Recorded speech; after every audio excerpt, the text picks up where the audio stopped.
Hello. Um, for today's video ay ipapakita ko po sa inyo yung isa sa mga ah, beautiful tourist destination ng Bohol. Pero ito ay isang parang undiscovered pa na lugar kasi when you say Bohol, mas tatatak talaga sa isip ng mga tao yung Chocolate Hills, yung Panglao Beach Resort, ano pa ba? Yung blood compact. Yun yung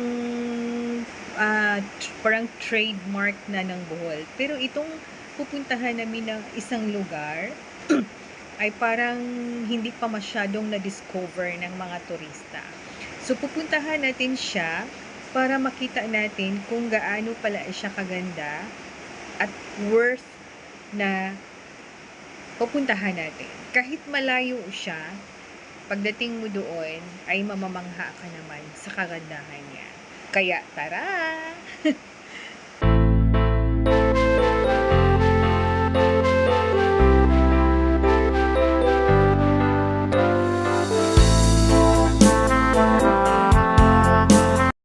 Hello, samahan niyo po kami on our trip to Carmen Ridge Camp.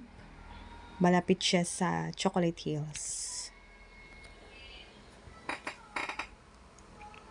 At dahil hindi namin kabisado ang daan,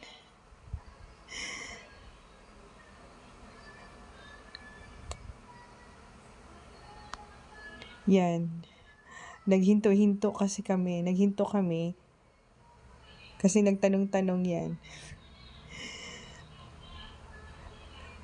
Alam nyo, it took us mga 1 hour bago kami nakarating kasi nga hindi namin kabisado ang daan papuntang Carmen Ridge Camp.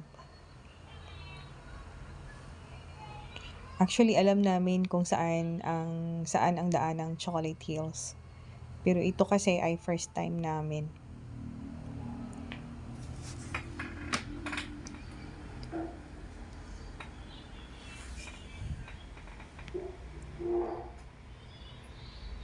Hindi pa kasi masyadong known itong Carmen Ridge Camp.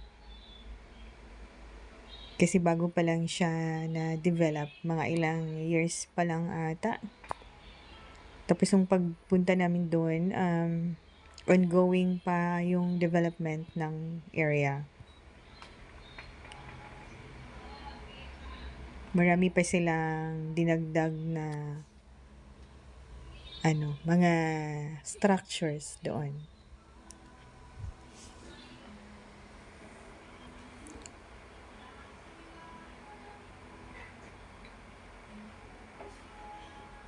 Kahit medyo matagal kami sa daan na nag-travel, na-enjoy naman kasi yan, tingnan nyo, makikita natin ang magandang views, makita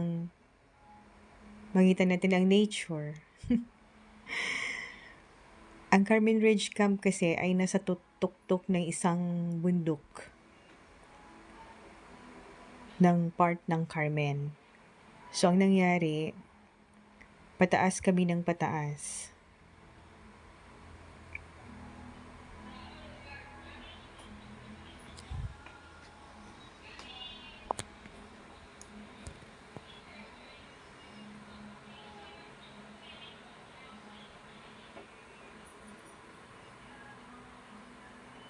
Yan.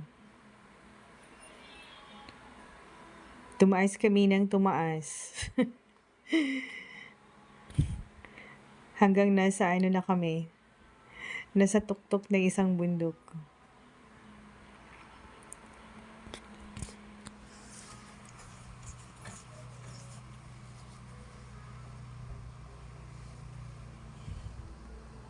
Pataas ng pataas.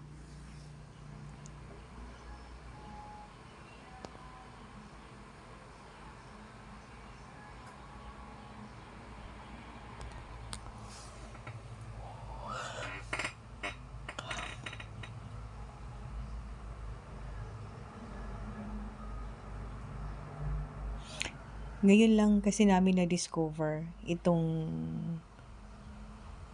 lugar na ito.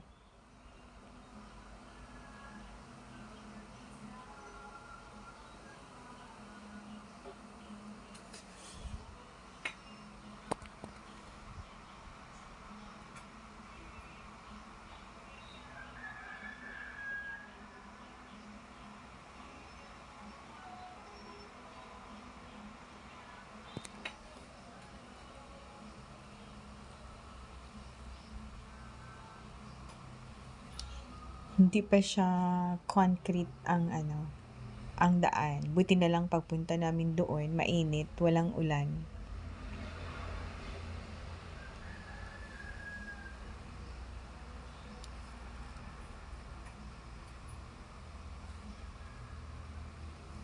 Nakikita mo ang mga kabilang bundok.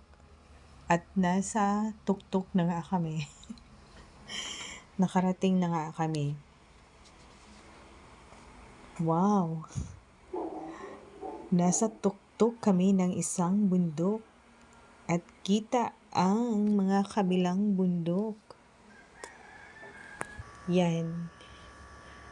Dahil nandito kami sa ibabaw ng bundok, makikita mo ang view sa baba.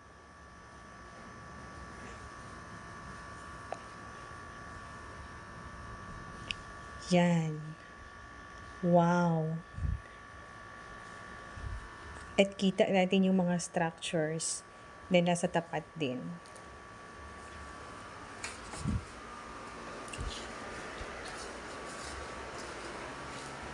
Yan. At may mga continuous na improvement, may mga structures na continuous na trinatrabaho pa rin sila. Yan. Overview. Ganda. At na marirelax ka pag andun ka na sa pinakatuktok kasi may may mini canteen na pwede kang mag-order ng mga cold drinks, mga shakes, fruit shakes, at mga sandwiches.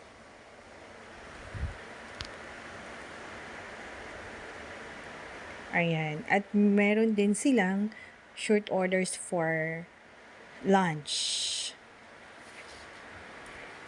Kung sinong pupunta doon na magugutom, pwedeng mag-order doon. Yan, ang ganda lang naman dito, no?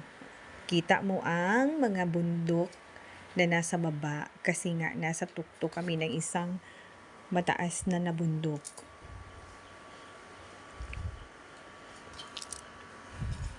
Yan, nung time na ito, wala pang entrance fee. At nagbayad lang kami nung kinain namin na merienda. At hindi maiwasan ang mag-picture-picture para souvenirs. Yan po. Thank you. Bye-bye.